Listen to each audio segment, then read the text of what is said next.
민수기 22장 41절에서 23장 12절까지의 말씀입니다. 저와 여러분이 한 구절씩 말씀을 교독하시면서 마음에 받겠습니다. 41절의 말씀 제가 먼저 읽겠습니다. 아침에 발락이 발람과 함께 하고 그를 인도하여 바알의 산당에 오르매 발람이 거기서 이스라엘 백성의 진 끝까지 보니라. 발람이 발락에게 이르되 나를 위하여 여기 제단 7을 쌓고 거기 수송아지 7마리와 순양 7마리를 준비하소서 하매 발락이 발람의 말대로 준비한 후에 발락과 발람이 제단에 숫송아지와 순양을 드리니라. 발람이 발락에게 이르되 당신의 번제물 곁에 서소서 나는 저리로 가리이다. 여호와께서 혹시 오셔서 나를 만나시리니 그가 내게 지시하는 것은 다 당신에게 알리리이다 하고 언덕길로 가니 하나님이 발람에게 임하시는지라. 발람이 아뢰되 내가 7제단을 쌓고 각 제단에 숫송아지와 순양을 드렸나이다. 여호와께서 발람의 입에 말씀을 주시며 이르시되 발락에게 돌아가서 이렇게 말할지니라. 그가 발락에게로 돌아간즉 발락과 모압의 모든 고관이 번제물 곁에 함께 섰더라. 발람이 예언을 전하여 말하되 발락이 나를 아람에서 모압 왕이 동쪽 산에서 데려다가 이르기를 와서 나를 위하여 야곱을 저주하라 와서 이스라엘을 꾸짖으라 하도다. 하나님이 저주하지 않으신 자를 내가 어찌 저주하며 여호와께서 꾸짖지 않으신 자를 내가 어찌 꾸짖으랴. 내가 바위에서 그들을 보며 작은 산에서 그들을 바라보니 이 백성은 홀 것이라 그를 여러 민족 중에 하나로 여기지 않으리로다. 야곱의 티끌을 누가 능히 세며 이스라엘 4분의 1을 누가 능히 셀고 나는 의인의 죽음을 죽기 원하며 나의 종말이 그와 같기를 바라노라 하매 발락이 발람에게 이르되 그가 내가 어찌 내게 이같이 행하느냐 나의 원수를 저주하라고 그대를 데려왔거늘 그대가 오히려 축복하였도다. 함께 읽겠습니다. 발람이 대답하여 이르되 여호와께서 내 입에 주신 말씀을 내가 어찌 말하지 아니할 수 있으리까. 아멘. 우리 금요 구역 예배 성경 공부 자리에 오신 우리 구역장님과 구역원들 모두 환영하고 축복합니다. 우리 주 안에서 인사 한번 나눠보도록 하겠습니다. 주님 안에서 사랑하고 축복합니다. 주님 안에서 사랑하고 축복합니다. 네, 두 번째 인사인데요. 밖에 비가 내리는 만큼 성령님의 단비가 우리 마음에도 충만하기를 축복합니다. 성령님의 단비가 우리 마음에도 충만하기를 축복합니다. 세 번째 인사입니다. 하나님은 오늘도 우리를 사랑하십니다. 네, 정말 하나님은 오늘도 우리를 끝까지 사랑하신 줄 믿습니다. 그 사랑 안에 오늘도 아침에 눈을 뜨고 이 자리에 나오신 줄 믿습니다. 맞나요? 아멘입니다. 오늘 하루 또 어떤 삶을 기대하시면서 하루를 시작하셨는지요? 어제부터 비가 내리고 있습니다. 기상 예보의 정확도가 높아졌다고 하지만 삶을 살아가다 보면 한 치 앞도 모르는 우리의 인생 앞에 어떤 것이 옳은 삶인지 늘 주의 말씀 앞에 질문을 합니다. 불안과 염려로 가득 찬 세상에서 가장 신실하시고 믿을 수 있는 분 하나님을 바라본다는 것이 그래서 우리에게 큰 축복입니다. 그 삶을 오늘도 우리에게 허락하여 주셨기 때문에 담대하게 나아가시기를 축복합니다. 우리 김한효가 쓴 기쁨으로 리셋이라는 책이 있는데요. 거기 내용 중에 하루의 염려에 대해 예를 들어서 설명을 합니다. 그래서 이 이야기로 오늘 말씀을 시작해 보려고 합니다. 톰 행크스가 주연한 그레이하운드라는 영화가 있는데요. 2차 세계대전 당시 대서양을 향해 하는 연합군의 군함들이 독일의 잠수함 유보트에 번번이 격침을 당합니다. 그때 처음으로 함장이 된 어니스트 크라우스라는 가 있는데 그레이하운드라는 군함으로 독일 잠수함을 침몰을 시키고 전쟁 물자를 호송하는 연합군 선박들을 지켜냅니다. 이 영화는 이런 실화를 바탕으로 그려낸 영화인데요. 그런데 영화의 첫 장면이 참 인상적이라고 책은 설명합니다. 함장 어니스트가 큐티하며 기도하는 것으로 영화가 시작되고 있기 때문입니다. 어떤 거요? 큐티. 아침 말씀 묵상처럼 quiet time, quiet time이에요. 그래서 어떤 조용히 그 시간을 가지면서 하나님의 말씀을 묵상하는 그 시간을 가진 것이 첫 장면으로 등장했다는 것입니다.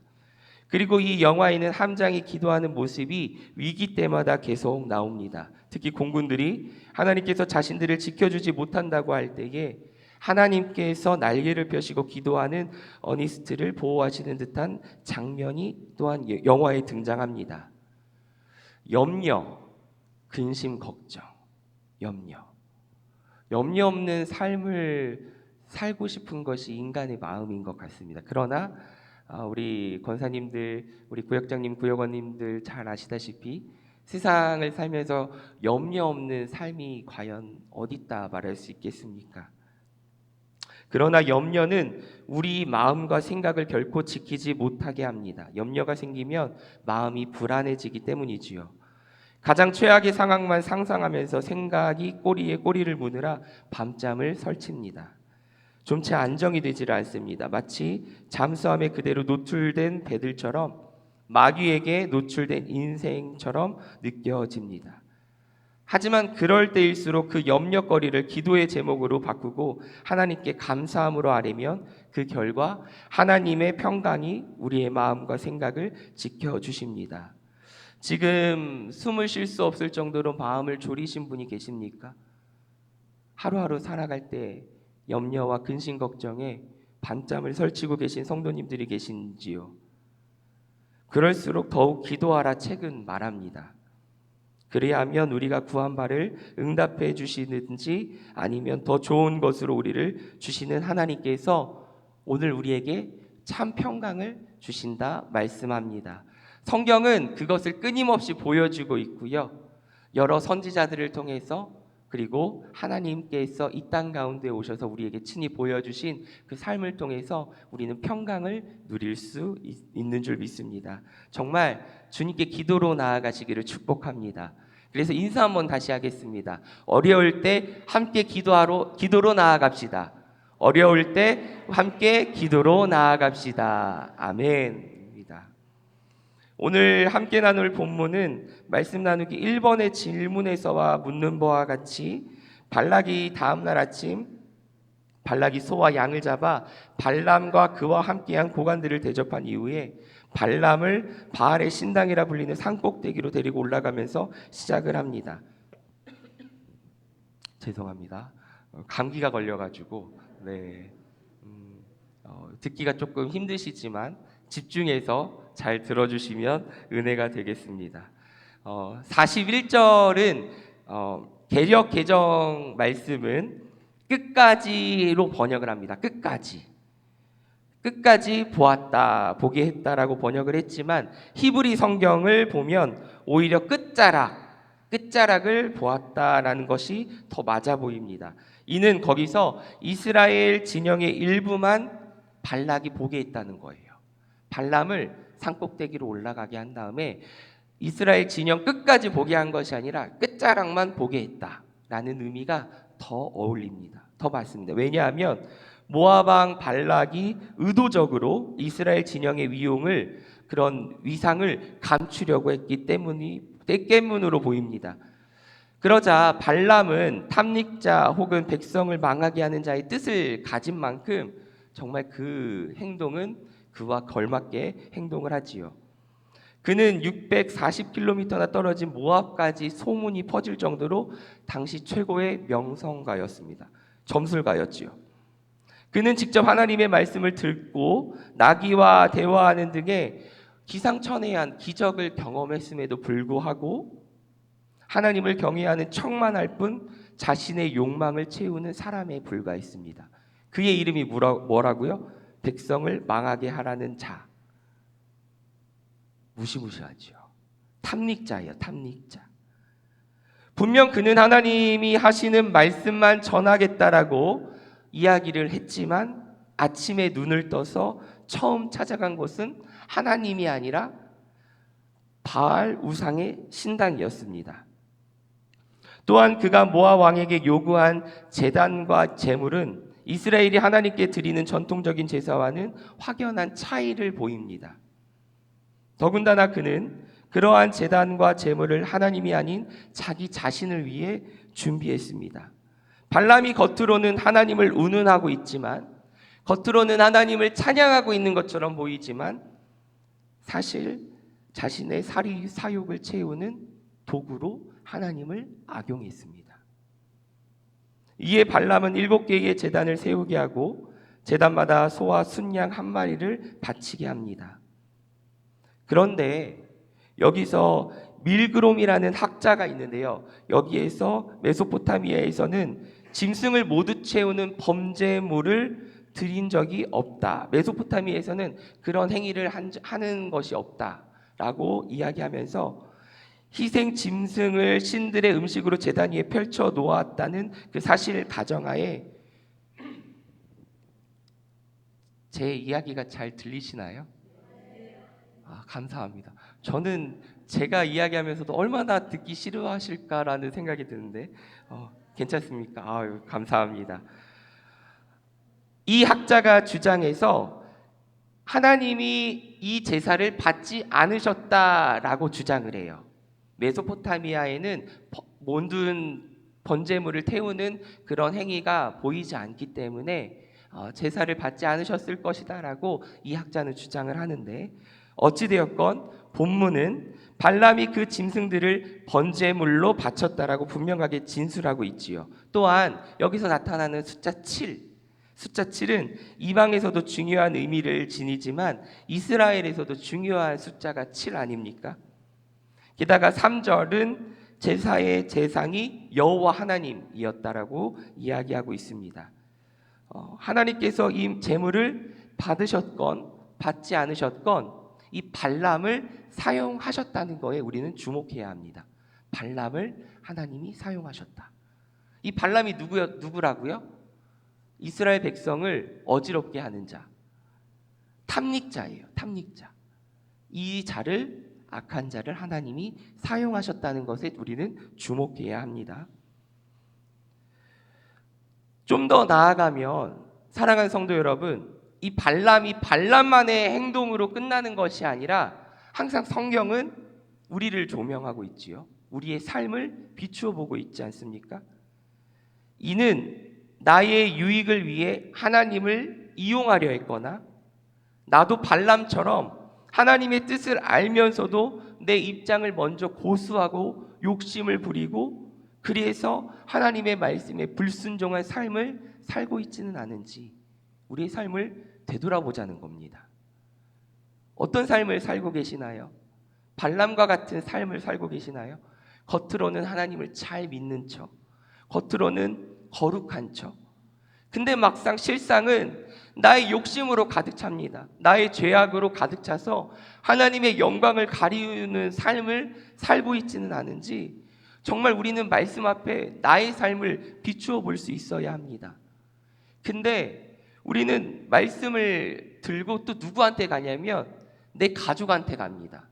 내 친구에게 가고요. 내 구역원들에게 가요. 위로가 되는 말씀을 전해주는 것이 아니라 말씀의 잣대로 비교합니다.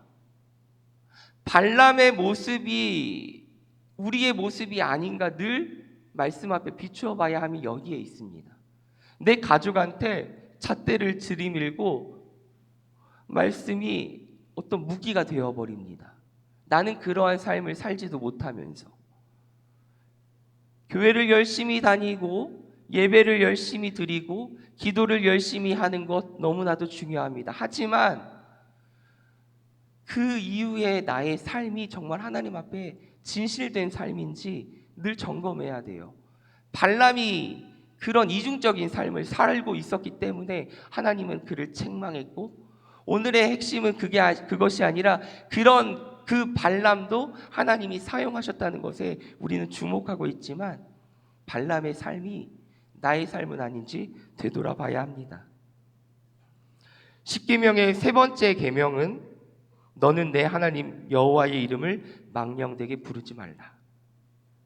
여기서 망령되게는 헛되이 부르지 말라는 것이에요. 여호와의 이름을 남용하지 말라는 것입니다. 여호와의 이름을 남용한다는 것은 인간이 하나님을 자기 손아귀에 넣고 마음대로 조종하려는 그 말과 행동을 의미합니다.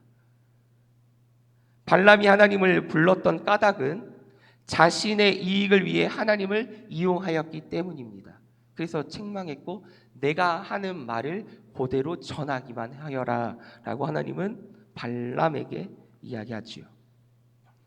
그는 하나님의 통치의 원리와 선악간의 근본적인 진리에 대해서 관심이 없었어요. 하나님이 이 땅 가운데 오신 이유를 우리는 관심이 없고 그저 나의 복과 나의 가족의 안위만 생각하는 것과 동일한 겁니다. 예수님을 왜 믿지요? 우리는 예수님을 왜 믿어요? 구원받은 존재 아닙니까? 하나님 나라를 소망하기 위해 하나님을 믿고 그 믿음 가운데 우리는 이 삶을 살고 있는 것 아닙니까? 그런데 이 세상의 평안과 이 세상의 복, 세상이 말하는 복, 부귀 영화를 누리기 위해서 하나님을 믿는 자들이 많다는 거예요. 마치 발람처럼 자신의 사리 사욕을 채우기 위해서. 중요한 것은 그런 발람도 하나님은 사용하셨어요. 그런 우리를 하나님은 사용하실 수도 있어요. 그런데 그 사용은 결코 기쁨이 아닙니다. 그 사용은 교회에서 아무리 열심히 우리가 사역을 한다고 해서 하나님이 사용하시는 복된 사람이라고 착각하지 마십시오. 하나님 앞에 정말 진실된 삶을 우리는 살아가야 합니다. 그것이 발람을 통해 보여주는 하나님의 마음입니다. 이러한 상황을 생각해 보면서 배경 이해하기를 함께 읽어보도록 하겠습니다. 배경 이해하기 우리 함께 읽어보겠습니다. 시작. 22에서 24장은 모압 왕 발락이 이스라엘의 침입을 막기 위해 탁월한 점술가로 알려진 발람을 불러 이스라엘을 저주하려는 사건을 다룹니다. 민수기의 기록만 보면 발람은 정직하게 하나님의 말씀만을 전한 사람처럼 보입니다. 하지만 신약은 발람을 불의의 삭을 사랑하는 사람으로 기록하고 발람이 발락을 가르쳐 이스라엘 자손 앞에 걸림돌을 놓아 우상의 제물을 먹게 하고 또 행하겠다고 기록합니다. 발람이 자기 고향으로 떠나자마자 이스라엘 백성이 모압 여자들과 음행하기 시작했다는 민수기 25장의 기록을 통해 그가 발락에게 돈을 받고 이스라엘을 위험에 빠뜨릴 방법을 은밀히 알려주었다고 볼 수 있습니다. 발람은 이처럼 세속적이고 타락한 주술사였지만 하나님은 이러한 사람을 통해 당신의 말씀을 전하십니다. 본문은 그중 첫 번째 예언을 기록합니다. 네. 하나님이 발람에게 말씀을 주십니다. 아마도 발람은 분명 이스라엘을 향한 저주의 말씀을 기대했지만 신탁은 정반대로 이스라엘을 향한 축복의 말씀이었음을 우리는 볼 수 있습니다. 신의 명령을 받아서 전하는 임무에 숙달된 발람은 여호와의 말씀을 그대로 모압 왕과 고관들에게 전합니다. 여기에서 요지는 이스라엘은 굉장한 민족이고 왜 굉장한 민족일까요? 하나님께 선택받은, 하나님께 복을 받은 특별한 민족이라는 것이지요. 하나님께서 택한 백성은 그 누구도 그 구원과 은혜를 끊을 수 없습니다. 사망이나 권세자들이나 천사나 주의 사랑에서 끊을 수 없다라고 로마서는 분명히 말씀하듯이 하나님께서 택한 백성, 주님이 뜻하신 바를 이루시기 위해서는 그 어떤 것도 해할 수, 방해할 수 없다는 것입니다. 그러기에 하나님의 뜻을 우리가 좌지우지하는 것은 오만이고 교만입니다. 우리 말씀 나누기 2번을 통해서 계속해서 말씀을 함께 나누도록 하겠습니다. 말씀 나누기 2번 함께 읽겠습니다. 발락의 기대와 달리 발람은 이스라엘을 축복했습니다. 이에 발락이 질책하자 발람은 뭐라고 말했나요? 12절의 말씀도 함께 읽겠습니다. 발람이 대답하여 이르되 여호와께서 내 입에 주신 말씀을 내가 어찌 말하지 아니할 수 있으리이까. 아멘. 아멘. 인간의 상식으로는 상상할 수 없는 하나님의 특별한 역사가 나타나지요. 악인도 하나님의 도구가 될 수 있다는 사실입니다. 악인도 하나님의 도구가 될 수 있다는 사실이에요. 아까도 이야기했죠. 내가 열심히 일하는 것이 나의 유익인지 나의 만족인지 정말 하나님의 기쁨이 되는 복된 삶을 살아내고 있는지, 내가 열심히 기도하는 것이 그저 내가 부르짖고 함으로써 나의 마음속에 있는 것을 끄집어내는 것에 불과한 것인지, 아니면 정말 하나님의 뜻을 구하고 있는 것인지, 나의 기도 생활부터 나의 신앙 생활을 점검할 필요가 여기에 있습니다. 저는 말씀을 묵상하면서 이 모습이 나에게 없는지 늘 비추어 봅니다. 이 발람의 모습이 나의 모습은 아닌지, 나의 이 가식적이고 추악한 죄악이 하나님께서 보시기에 얼마나 가증스러울까. 겸손히 하나님 앞에 무릎을 꿇습니다. 사랑하는 우리 남성교회 성도 여러분, 정말 하나님 앞에 진실한 삶이 무엇인지 오늘 내 마음을 하나님 앞에 내어놓고 기도로 나아가시는 우리의 삶이 되시기를 축복합니다. 이것은 남들이 보기에는 손가락질 당할 수 있지만 하나님께서는 그런 우리를 오늘도 사랑하여 주십니다. 불러주셨고요. 로마서가 이야기한 것처럼 그 어떤 것도 그 사랑에서 끊을 수 없어요. 나의 이 연약한 마음조차도 하나님은 우리를 긍휼히 여기시고 붙들어 주신 줄 믿습니다. 기도로 나아가십시오. 서두에서 그래서 말씀드리지 않았습니까? 더욱더 기도로 하십시오. 염려와 근심, 걱정만 들고 하나님께 기도하는 것이 아니라 나의 나된 것, 나의 더럽고 추악한 이 모든 것 다 십자가 앞에 내려놓게 해달라고, 용서하게 해달라고 회개로 나아가는 우리의 기도의 삶이 되기를 축복합니다. 발람을 사용하신 하나님, 악인도 여호와 하나님의 말씀을 전하는 도구로 삼으신 하나님, 우리는 어떤 하나님을 기대하고 살고 있는지 또한 생각해 봅니다. 그저 수많은 우상 중 하나로 치부해 나의 욕망과 나의 욕심으로 하나님을 도구화하고 있지는 않은지, 그렇지 않는다고 생각할지는 모르겠지만 우리도 그러한 삶에 늘 경계하며 말씀 속에 비추는 우리의 삶이 되기를 축복합니다. 발람의 이 마지막 예언은 유명한 메시아의 예언입니다. 24장 17절의 말씀이 있네요. 이 말씀은 메시아 예언이 민수기에 기록된 것이 메시아의 말씀. 다시 한번 말씀드릴게요. 발람의 마지막 이 예언은 메시아, 예수 그리스도의 예언이라는 겁니다. 악령에 사로잡혀 다윗을 죽이려 했던 사울도 때로는 하나님의 영이 크게 임하여 예언을 했다는 모습을 우리는 성경을 통해 볼 수 있지 않습니까? 그것처럼 발람, 탐닉자 뜻을 가진 이 발람도 하나님의 말씀을 들고 메시아를 예언했다는 것에 우리는 주목해 봅니다. 하나님은 의인뿐만이 아니라 악인도 그분의 계획에 따라 사용하십니다. 여기서 주목할 것은 그러한 전능하신 하나님을 자신의 욕심을 위해 이용하려는 인간의 어리석음입니다. 말씀을 정리하겠습니다.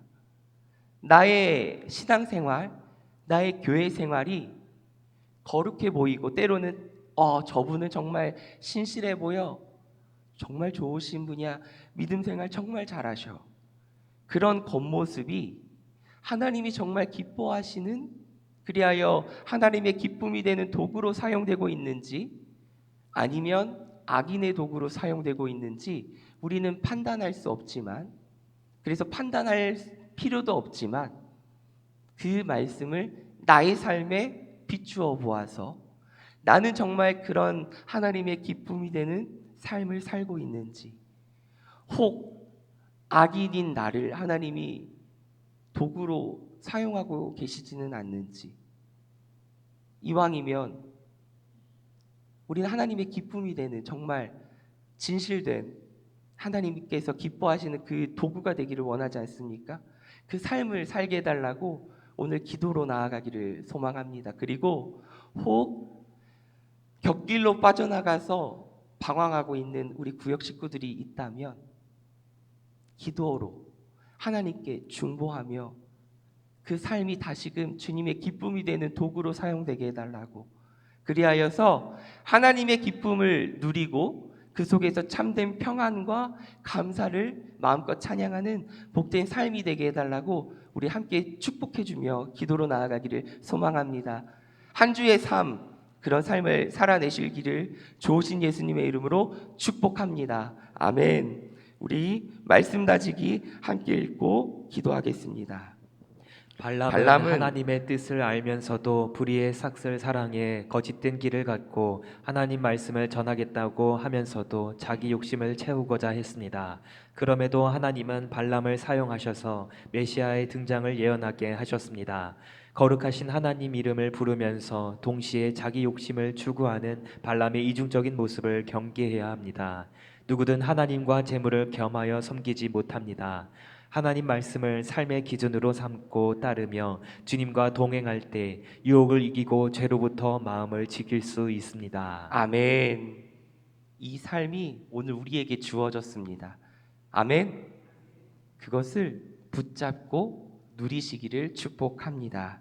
우리 말씀을 묵상하면서 1000번을 불러도 내 눈에 눈물이 멈추지 않는 것은 십자가 그 사랑, 나를 살려주신 그 십자가가 있기 때문입니다. 모든 물과 피 나의 더러운 죄 주님의 십자가 보혈로 씻어주셨네. 나를 향한 그 사랑 생명을 내어주사 영원한 생명을 내게 주심을 감사합니다. 이 찬양의 가사를 생각하면서 앞에 가사가 나올 겁니다. 악보를 보시면서 함께 찬양하시겠습니다.